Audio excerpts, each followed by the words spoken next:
विभिन्न जो समस्या अपराधिक समस्या हो कि विभिन्न सिविल समस्या गुड़िक हो एगुड़िकर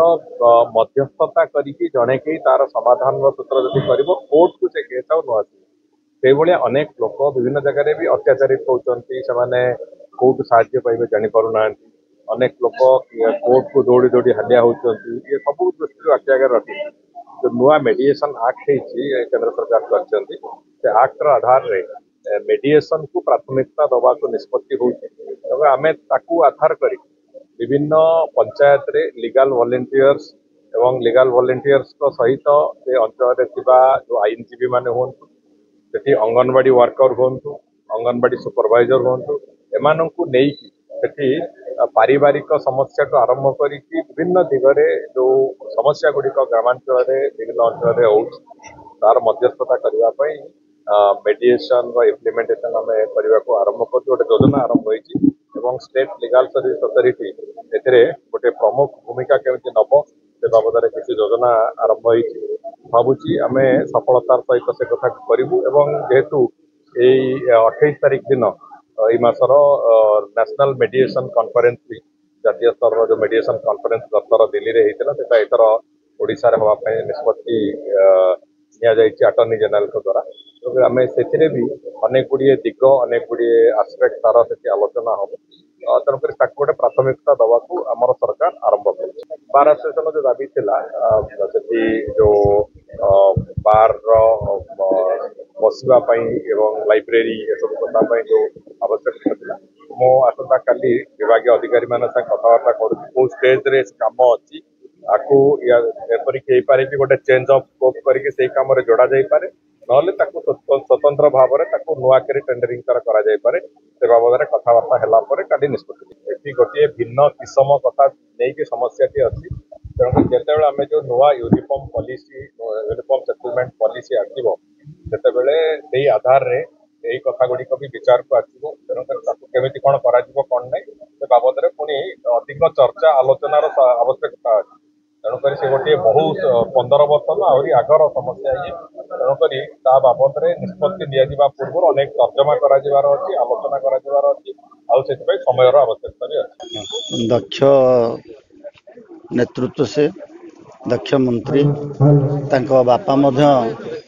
बापा ओडिशा रे आईन मंत्री थे सम्मानस्पद विश्वभूषण हरिचंद्र महोदय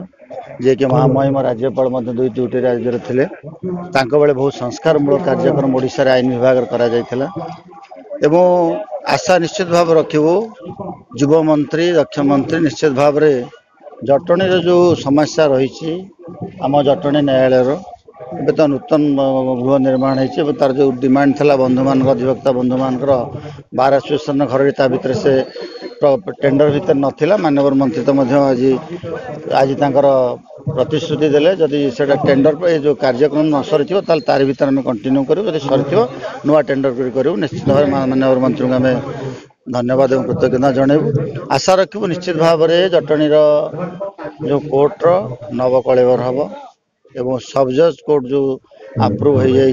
जटणी प्रतिष्ठा आम कृतज्ञता जनाऊँ आउ जहाँ जहाँ कार्यक्रम रहा निश्चित भाव में से जो जड़े दृढ़ युवक से जड़े आईनजीवी तेणु निश्चित भाव में आईनजीवी बंधु मान जहाँ जहाँ समस्या थी बुझीपारे से समाधान कर मोर विश्वास जटना बर्तमान बड़ मुख्य समस्या हरिवाणा छकरू जटणी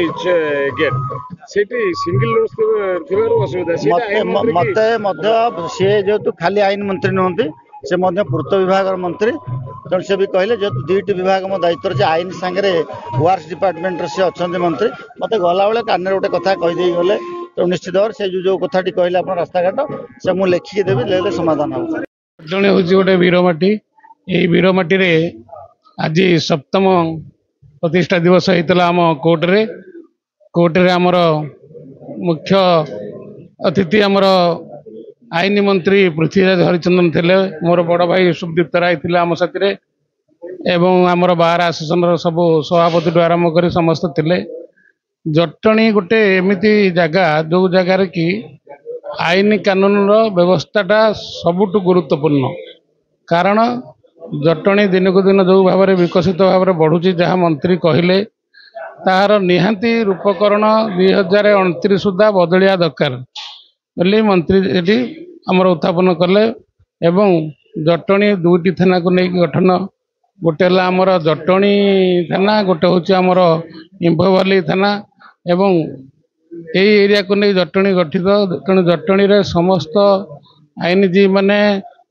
ଭଲ କାମ କରୁଛନ୍ତି ବୋଲି ଆମର ମନ୍ତ୍ରୀ ପ୍ରଶଂସା କଲେ। ଏବଂ ମୋର ଆଶା ସମସ୍ତେ ମିଶିକି ଆମେ ଜଟଣୀ କେମିତି ଆଗକୁ ଯିବ, ଜଟଣୀର କେମିତି ନାଁ କରିବ, ସେଥିପାଇଁ ଆମେ ସମସ୍ତେ ପ୍ରତିଜ୍ଞାବଦ୍ଧ ଅଛୁ। ଆଜ୍ଞା ଆଉ ଗୋଟେ ଜିନିଷ ଯେ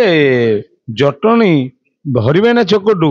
ଜଟଣୀ ଗେଟ୍ ତଳକାଦା ଛକ ସେ ସିଙ୍ଗଲ ରାସ୍ତା ଅଛି, ସେ ସମ୍ପର୍କ ଆଇନ ମନ୍ତ୍ରୀ କହିଲେ ଯେହେତୁ ପୂର୍ତ୍ତ ବିଭାଗର ଦାୟିତ୍ୱରେ ସେ ଅଛନ୍ତି, ମନ୍ତ୍ରୀ ଅଛନ୍ତି। ମନ୍ତ୍ରୀ କହିଲେ 2 ମାସ ଭିତରେ କେମିତି ସର୍ଭେ ଆରମ୍ଭ ହେଇ କାମ କେମିତି ହବ, ଡବଲ ରୋଡ୍ ହବ ବୋଲି ମନ୍ତ୍ରୀ 2 ଥର ପ୍ରତିଶ୍ରୁତି ଦେଲେଣି। ଆମର ଗଣେଶ ପୂଜା ଯୋଉ ଚାଲିଥିଲା ବେଳେ ମନ୍ତ୍ରୀ ଆସିଥିଲେ, ସେଠି ମଧ୍ୟ ଆମର ଷ୍ଟାଡିୟମ ଯୋଉ ହେଇଛି ଆମର ଶରତ ପାଇକରାଙ୍କ ଷ୍ଟାଡିୟମ ଯୋଉଠି କଳିଙ୍ଗ ଯୁବ ପରିଷଦ ହେଇଛି, ସେଠି ଆପଣ ଥିଲେ ମନ୍ତ୍ରୀ, ସେଠି ମଧ୍ୟ ପ୍ରତିଶ୍ରୁତି ଦେଇ କହିଥିଲେ ଯେ ସେଇ ରାସ୍ତା ବିଷୟରେ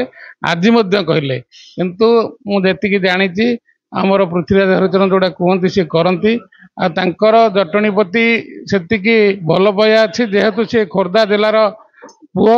ଏବଂ ତାଙ୍କର ଯିଏ ଅଛନ୍ତି ବାପା ସିଏ ହେଉଛନ୍ତି ଜଣେ କ୍ଷତ୍ରିୟ ବଂଶର ହେଲେ ମଧ୍ୟ ତାଙ୍କର ଯାହା କଥା ସେ ସେୟା କରନ୍ତି। ଭାରତୀୟ ଜନତା ପାର୍ଟିରେ ସେ ପ୍ରତିଷ୍ଠାତା ଥିଲେ ଏବଂ ଆମର ବିଶ୍ୱଭୂଷଣ ହରିଚନ୍ଦନ, ତେଣୁ ସିଏ ତାଙ୍କରି ପୁତ୍ର, ସେ ଯାହା କହିବେ ସେ କରିବେ, ମୋର ଆଶା। ତାହେଲେ ଆପଣ ଅନୁଭବ କରୁଛନ୍ତି ମନ୍ତ୍ରୀ ଯାଇ କହିଛନ୍ତି ଜଟଣୀବାସୀ ସେ ଅସୁବିଧାକୁ ଲାଘବ କରିବେ ତ? ନିଶ୍ଚିନ୍ତ କରିବେ।